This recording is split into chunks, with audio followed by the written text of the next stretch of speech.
I'm Michael Bungay-Stanier. This is Change Signal. This is the podcast where we cut through the blather and the BS and the noise to find the good stuff that works in change and transformation.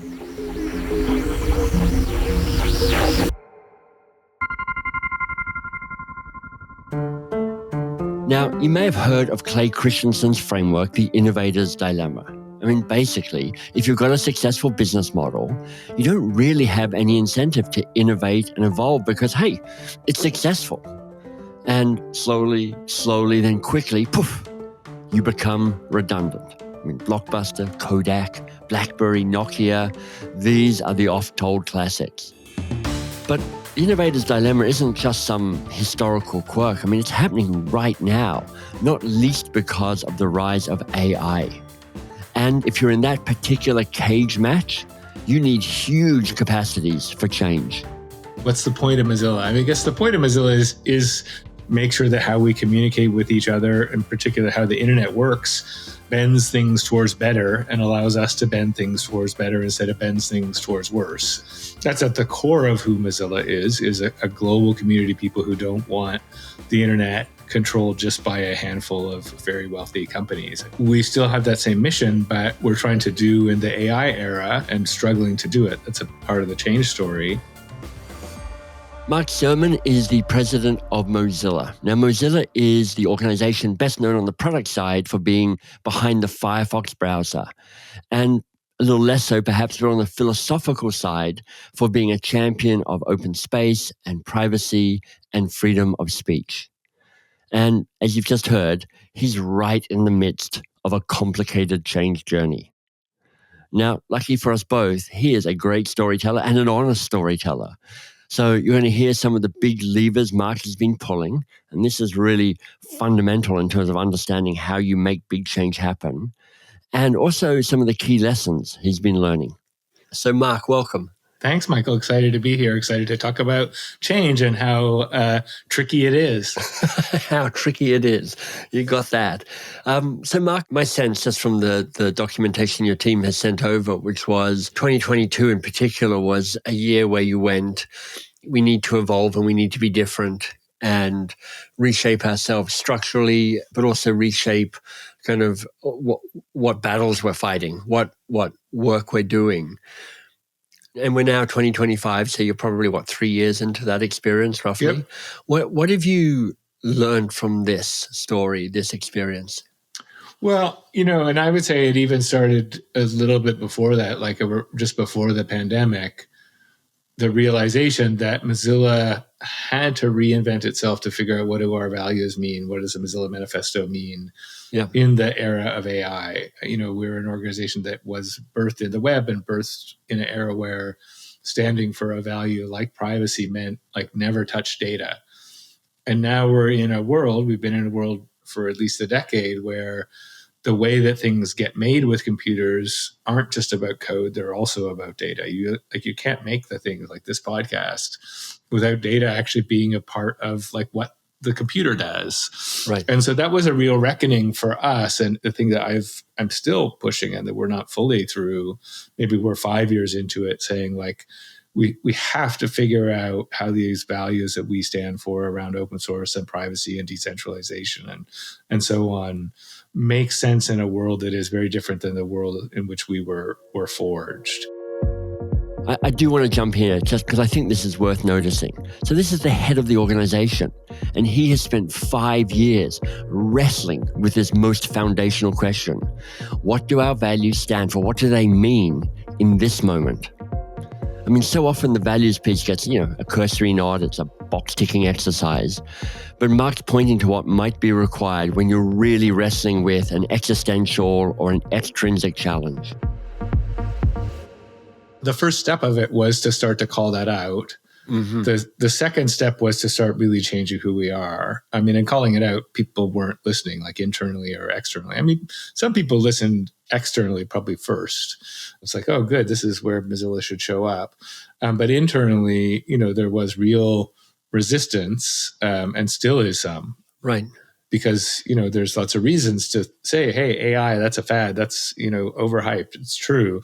And it also is the fabric of computing now. And so we got to figure out what to do in it. And so what that has meant is bringing in new leadership across the board and doing a lot of formal succession planning. So both myself and the remaining founder changing roles and in her case, actually leaving. But we've got, in that 5 years, well over 50% change in who the boards of directors are. Right. We've got new CEOs and executive directors and, heads of organizations across the board. We've probably got 60 or more percent new staff, which isn't all good to just have new people. We also have a lot of wisdom in the 40%, of the 1,000 people we have that are around. So like changing, first calling out, we need to focus on today and focus on today's technology. Second, really bringing in a lot of new blood. So this is another big question. Can we change? Can we become the organization we want to be with the people we currently have? I mean, I often frame it through Roger Martin's question, and here's how he might put it. When we think about staffing, what needs to be true for us to become this 2.0 organization in 1 or 3 or 5 years' time? So I really appreciate Mark putting this on the table for us to think about too. And so we have certainly changed how we think about, say, Firefox, but more dramatically, we have set up a whole separate company just to focus on open source AI because it's about new people doing things in a new way. We've never had, separate companies really before. We've always had the one nonprofit that owns everything, which we haven't talked about yet, but that's the structure we have is a nonprofit that owns a social enterprise, a company that makes Firefox. Just had a whole separate company focused on open source AI, totally different people, new talent, new rules, including that we are open to taking outside investors in that, which we never have done before. We've only ever been the nonprofit owner of this Firefox company. Regular listeners will know I love the Winston Churchill quote, "We shape our buildings, thereafter they shape us." So if you want change that lasts, you must change some of the structures in your organizations. And of course, these might be both physical and also non-physical. If you don't do that, nothing changes. And then we set up a venture fund, which again, we've never been in the investing business. We've only been in the building business and the advocacy business. And that's been probably the most fun and the most transformative so far because, the idea that we will make the next Firefox or the Firefox of the AI era, there's a lot of hubris in assuming that it's going to get invented by us. Yeah. But the idea that somebody might and that we could help them out, by being an investor, by encouraging them, by connecting to the right people, there's a better chance of success there. And it's so fun to work with all these founders who have kind of social missions in building kind of modern tech products. So that's been the third thing is like to change how we do things and have a kind of more of a breadth of tools in our toolkit. So, Mark, I mean, if I was to summarize this, there's a whole bunch of existential changes you've been going through. You're like, we need to effectively move on from our core legacy product. We need to reinvent the structure of who we are, and we need to replace more than half the people to make that happen. What's been necessary for this not to end up in a flaming dumpster fire of disaster? Well, give us a couple of years to whether we judge whether it's a flaming dumpster fire disaster or a success. Yeah. I don't think it is right now, but we certainly also have our critics who don't like the change internally and externally. But I do think to the degree that we are on track, I think we are on track, but we have not found our next success yet. Yeah. It has been having different swim lanes with different leaders and having those things be a little bit firewalled off. I mean, accepting that it's not that we are not abandoning Firefox. And so creating the space for people in the Firefox organization to evolve it. Yes. And see if it can become new. But then, realizing that organization has a very classic innovator's dilemma. And so thinking that the totally new things are going to come from there is, not typically what happens. That's right. And so setting up separate spaces to explore that has, I think, helped avoid the dumpster fire so far. And then the nonprofit that I ran for 15 years, and I still run the ownership function of it, the kind of the nonprofit holding company piece, but we brought in a new executive director there as well. It's reinventing itself as well. And so I think it's that combination of clear swim lanes, resourcing each of them, empowering the leaders in each of them. And, I run a kind of a bit of a executive council across that portfolio of organizations. Right. And that balance, you'll tell I'm a yin yang kind of guy. That balance between independence and clear swim lanes and common purpose and social connection between the people and the leaders in those different organizations, I think that's what's helping us. Right. And it's getting better too. I think earlier on you had a lot of people being like a bit more turfy. Well, I want to do this. No, I want to do this. And I think people are starting to see that different members of the group have got different superpowers. Oh, I'm a yin yang guy. And I love that Mark brings this up because I think it speaks to the need to sit with the tension of competing forces and to make these small adjustments, because that symbol is not passive. It's not just here's the black, here's the white, and here's how they fit together. It's in a dance. It's in the tension. It's like trying to keep your balance on a wobble board. To stay still, there's this need for constant adjustment to what the reality is now and in this moment. Okay, back to the interview.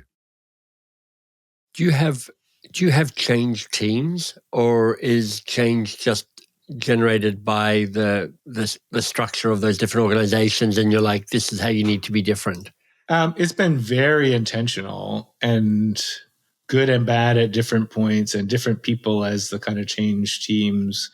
And it's been in waves. It's not like one single set of people the whole way over the last 5 years. Yeah. So some people have been really quite central in that kind of definition of how we reinvent ourselves to be Mozilla in the AI era, kind of on the more intellectual and technical front, and different people have played that. So I think that's one thing, is like thinking about a set of people who play a role in the change in different domains. So that's that intellectual and technical piece. But there's also been a set of people who really have played a central role in the organizational dynamics, culture, legal, all of that kind of stuff. And I would say, a critical thing is like those people feeling a sense of ownership over the change, and then a constant, it bores the heck out of people probably, but it even is never enough, a constant re-narration. Right. That we're in a change process, especially, and that this is what we set out to do, and this is where we are in the journey. So that those people who are in the change team are seen, they feel seen, what they're doing is understood by people. And, as I say, you can never do that enough, especially if you're doing something over 5, 7, 8 years. Yes. Because most of the people, like literally in our case, most, were not here when we started. Right. And they feel a sense of change, but it feels like a change from yesterday to today. Yeah. And you have to re-situate people always in like, oh, we're 5 years into this and we're making progress, and kind of reassure people. And, then the teamwork is having people who have been along for driving the change journey, echoing that, in particular, the leaders of the different organizations.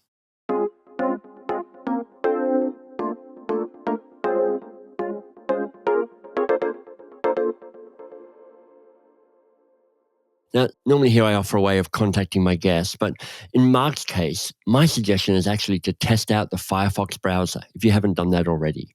It's actually my browser of choice, and I'm not paid to say that. And I think if you'd like to help support one of the great underdogs in this space, who's got a philosophical stance that's actually, may I say, even moral, this might be a great way to do that. As a senior executive, Mark, what are the capacities and capabilities of the best change leaders at the moment? Most of the people listening to this pod probably aren't C-suite folk. Yeah. They're change leaders. And they spend a lot of time looking at people like you going, how do I make this stuff work? And how do I make that person happy? And how do I be the best version of myself? So that person up there, and I'm pointing up, goes, this is great. I love working with this person. They get it. And they're supporting me in my bigger strategic vision. Yeah, I mean, there's so much in that. I would come at it from two angles. One is just being simple and clear and consistent. You can't do that enough. And in being simple, clear, consistent, remembering that like almost nobody, probably nobody is in your head.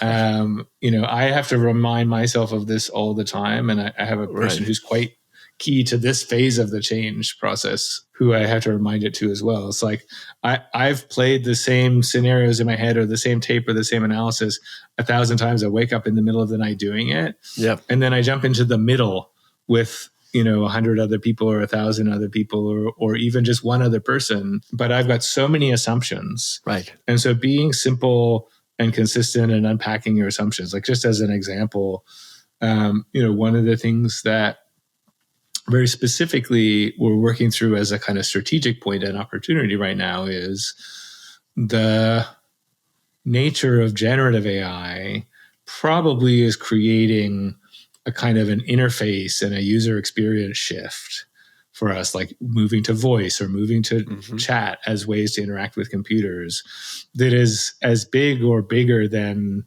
the introduction of the graphical user interface or the introduction of the internet itself. Right. And in those moments, it probably doesn't sound like a very surprising or radical thing to say. Those are the openings for new entrants or renewed entrants to take space, right? That is where incumbents get beat. Right. Is the paradigm changes and you have a chance to kind of do something fresh. There's a kind of blue ocean strategy moment here, which is like here's space where there's not people who've used power laws to then become the dominant type in search engine. Exactly. And so like that's what was good for us in the first case. Like we were able to come into a moment like that. And that we have to see if we can play that now. Yeah. So that's not a very radical thing to say. But I would say this one guy who I'm working with, like he's so internalized that is the moment we're in. He assumes that the 1,000 other people we work with are in the same spot and are aiming at like going after that opening in society and in the economy and in technology. But that is not the case. This has been something I've been trying to learn for, 30 years, probably more. I mean, just because I see it, just because I understand it, just because I figured it out, doesn't yet mean that other people do. In fact, they probably don't. So what was it that Mark said? Communicate and keep it simple and clear and consistent. Not everybody has internalized that or even has heard it or agrees with it. So I would say like piece number one is be simple and explicit and clear with like your assumptions and your approach to change and bring people along. I hear actually two things there. I just want to pull them apart for folks listening. Because it's one whole thing to be simple. There's one whole thing to, as the famous quote goes, to find simplicity on the other side of complexity, which is like, it's a clear, simple idea, but it's gone through a lot of intellectual kneading of the dough to kind of get it to that place. 1,000%. And then there's, have you communicated it? Again, another famous quote, the problem with communication is the illusion that's taken place. Correct. And you need both of those things. I just want to make sure we don't collapse them into one idea, but there's like two things you need to see. Yeah, and I think but both of those things, sticking with the simplicity, right, sticking with the communication, and it is on you. So like if this is a piece of advice for somebody who's a change agent, it's on you to make sure it's simple. Yeah. And to validate that it's simple. And it's for you to make sure the communication is happening and validate the communication has been received.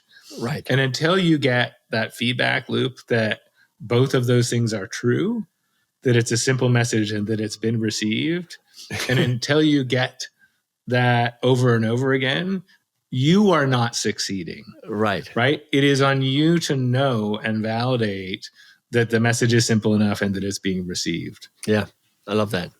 And so I think that's one thing. And then the other thing I would say as a piece of advice on this, and it's a piece of advice to me because I'm just constantly working on it, is to look around, look in yourself and look around at the people who you're trying to drive change with, and look for the temperaments of people who, and the mix of temperaments of people who are going to drive change well. And, not everybody is everything, but, some of the things I think you need in yourself and then in the people around you, is obviously that kind of simplicity and communication. I think also the ability to shift altitudes and timescales is really critical. People who live only in the now or only in the past or only in the future, you can't just do one of those things. You have to be able to imagine the future, understand where we are now, understand where we've come from, and be able to communicate and bring people across those scales, because that's the nature of change. It's probably obvious, but it's a discipline to do that, and it's a temperament to do that. And so that combination of like thinking across timescales and thinking across altitudes, you really need as an individual and then as a team driving change to be able to do. And then I think there's a thing, probably goes without saying, but it's just so hard because all of us are I think pretty wired the opposite way unless we do it, is we need to be adaptive. And the phrase that plans are useless, but planning is essential. Yeah. The adaptivity of the practice of thinking about and constantly questioning how things might unfold. That, gets back then to the very beginning of this circle is what feeds back into the simplicity. Oh, this was a new insight for me. So it might be for you too. I mean, people have different timescales and different orientations to time. I mean, I knew that, but I didn't really get it. So I'm seeing that where I might have struggled on change projects in the past, it might be because me and the other person or the people, we have different biases about where we're looking. I mean, they might be looking at the past, I might be looking at the future. Both of us are ignoring the present. And that idea of different scales of time, I mean, if they're thinking 6 weeks and I'm thinking 6 months, there's a tension there, there's a struggle there. Surfacing these differences feels really powerful and important. Mark, how have you helped, or how have your change process helped people, I want to say, and this probably isn't quite right as a phrase, but I want to say, let go of the past? Oh, such a good question. I don't know how well we've done that yet. I guess, I mean, we have done it well, and it's a work in progress, and it's probably always a work in progress. Yeah. Including in myself, right? I mean, I'm somebody who's been here 15 of the 25 years that Mozilla's been around, and have a lot of romance for the past, for what we stood for in our heyday. So there's something about respecting, honoring, mining whatever the romance of the past is, but letting it be that, like, letting it be an element of brand or an element of mythology or whatever. But understanding it as that, I mean, almost as fable. Right. I mean, the beauty of understanding that a fable is that it is allegory for me to guide me as I move forward. Yeah. And then, the other thing, so obvious, just do good, exciting new things. Right. Like, there's nothing that breeds success like success. Right. And so, not constantly navel gazing, but actually just starting to do new things. And that brings people forward. And then if they can see the identity, the brand, the mythology in those new things, but in new ways, I mean, that builds a lot of confidence. But I would say that's a lot of our, our struggle and our work, right? What does it look like to build a cool AI thing that feels values driven and privacy driven and like the Firefox of yesteryear? It's not straightforward, but in the doing of it, it's what brings people along. Yeah, I mean, I've noticed in the work I've done directly or indirectly with other kind of nonprofits, the opportunity for kind of like bad behavior and resistance to change seems to be stronger because people at an individual level can claim a moral righteousness as a justification for not moving on or for behaving in a certain way. Whereas for-profit organizations, in the end, somebody goes, look, show me the money. Here's the money. So it's an interesting thing to wrestle with. Well, we have that. I mean, you're right on the nose, right? I mean, we definitely have the righteousness stick that slows us down, and I've been both guilty of wielding it and guilty of letting it be wielded. Yeah. But that's where I kind of talk about the mythology and the brand and the whatever, the ethos. We wouldn't be us if we let that go. Right. And so how you keep it and hold the flame, it goes back to your original question of holding the flame for being the underdog, how you hold the flame without like getting stuck in that. And I'll say one thing we haven't done yet, but we're in the middle of, or maybe we have one case of that I'm quite proud of, is figuring out how we have some more explicit double bottom line philosophy. And I mean, it's a kind of, for people who are in these nonprofit-y, change the world, social enterprises worlds, it's a kind of a buzzword that almost never happens. You never figure out, how do I measure the social impact and the financial value at once? But it's worth pushing yourself on. And I think you do see it in some climate businesses, because we know what it means to drive down CO2, and we know what things would make a difference, and we know what it means to run a successful business. Yeah. And so you see a bit of it there. And I'm really pushing us to figure out that, right? How can we talk about the impact we want to have in terms of the internet and the digital world being a better place in a way that we can touch a little bit more, and talk about financial progress, and only feel successful if we're driving both at once. And the part that I'm proud of is the venture fund we set up, which is small. It's like $35 million, focused on sort of seed stage companies that are kind of doing responsible tech, has a very simple method of applying the Mozilla manifesto to the due diligence and the kind of review process, and saying, does this advance one principle at least that we stand for, privacy, open source, something like that?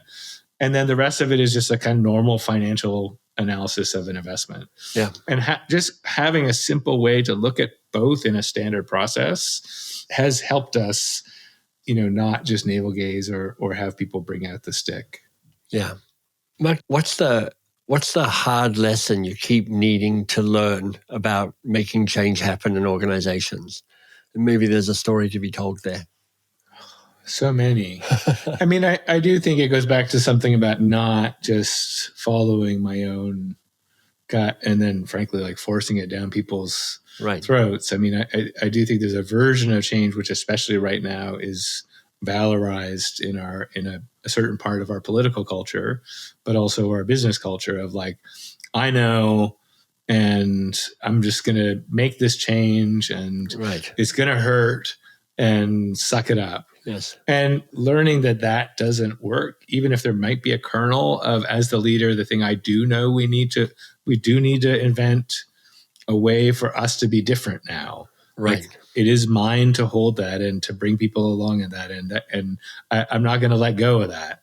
Yeah. My version of how it's going to be different, pushing that down people's throats, or not letting them hold their version of how they want to be different. That's a lesson I kind of learn over and over again. But the flip side is, as I learn that lesson, sometimes I can like just water things down and not hold the piece that I need to hold, or not bring forward ideas that I have or ideas that other people have. So I think it is, it goes back to learning that balance between driving and listening, being decisive and being collaborative. Yeah. And I would say, there was another phase of, kind of some earlier reinvention of Mozilla, really trying to figure out who we were as a nonprofit, and there was some financial realities behind it, where we just drove and it was much more of a train wreck, and there was a lot more tears and years of emotional cleanup to be done. And so, bringing people along is important. Mark's final reflection about the hard lessons learned is something we've heard actually in a fair number of these conversations. But it's worth underlining, because it's clear that doing change to a group of people rarely works, at least not in a humane, sustainable way. And it's so easy to default back to that. We've got to find ways to start doing change with people and keep doing change with people. I mean, that is no small thing. That's why it's hard to be a change agent. Your support of this pod is also no small thing. So thank you. I mean, of course, I love reviews and stars on your pod platform of choice, but if you do one thing to help, it would be to recommend an episode. Pick a friend and tell them about it. Post something on LinkedIn and tag me. Thanks for doing the work. I'm glad you're here.